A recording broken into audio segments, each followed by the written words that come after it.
2 weeks ago, we had the privilege in our Shul Magen David in Surfside to meet an extraordinary human being. His name is David Tahar. David Tahar is the father, proud father of this soldier who was murdered on October the 7th. And the story is long and very sad. I'm just going to go straight to the point. This soldier, when he heard that there was something happening in the south, he rushed with his couple of friends who were stationed in one of the army bases in the south. He rushed out, and together with his other 7 friends, they were able to fight 150 terrorists. Out of the 8 friends, 3 made it alive, but 5 didn't, including this beautiful soldier. Now, the father said something that was very important.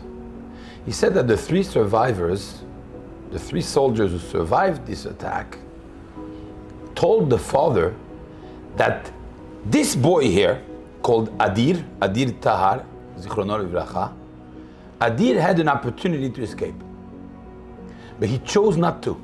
He told these boys, you go, I command this unit. I'm not going anywhere.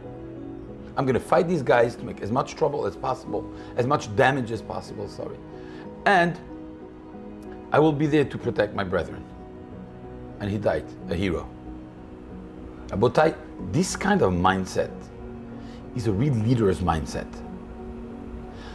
Let me tell you how this ties in with this week's parasha.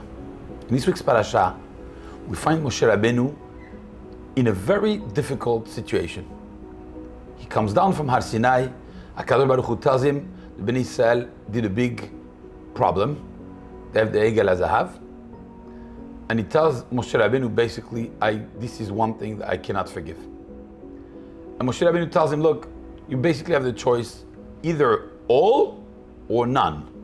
Don't come and tell me that you're going to rebuild the Jewish people with my family. That's not how it works. It's all of us together. You could see already the mindset of the leader of Moshe Rabbeinu. It goes deeper than that. Because our Chachamim ask a very evident question. Moshe Rabbeinu has now the luchot in his hands, he has the tablets, he's going down the mountain, God says, that's it, stop. What would you do if you were Moshe Rabbeinu? He decides to take them and break them, everybody knows. He breaks them, actively, proactively, as we know from the last pasuk of the Torah. God tells him, Kol hakavod for what you did, Yasher kochacha asher shibarta. He took the luchot, he broke them. Who gave him the right to do that? It's not his. If you hold something in your hands that someone gave you and you find it not to be the right fit at the right moment, what do? You take it back and you say, thank you very much, it's not time. Take it, we'll talk a different time. He should have gone up, go to HaKadosh Baruch Hu, say, here the luchot, they're not ready. And whenever they're ready, I'll come back. They're not yours to break. You could call this in a loose term, this is a sin. He sinned by taking the luchot coming from heaven and breaking them. They're not his. You know who asked the question? The Baal Shem Tov. Baal Shem Tov gives an incredible answer. He says, it says in the Gemara in Pesachim that a person who gets angry and does something about it is considered like he's doing Avodah Zarah. When you get angry, you come out of your control as if there's no God. It's the same thing as Avodah Zarah. He says, Moshe Rabbeinu did this on purpose. He says to HaKadosh Baruch Hu, you're saying these people sinned with Avodah Zarah? I'm going to sin with something similar. I'm going to break because I'm angry. And this is analogous to Avodah Zarah. And now we're all on the same boat. You know why HaKadosh Baruch Hu? For 2 reasons. Number 1, because a leader doesn't abandon his people. A leader is with his people for good or for bad. Now they did a big mistake. I'm going to go with them.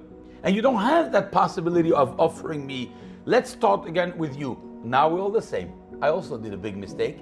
I want to be with them for good or for bad. Number 2, also something else, is because I want to lead them out of their problem.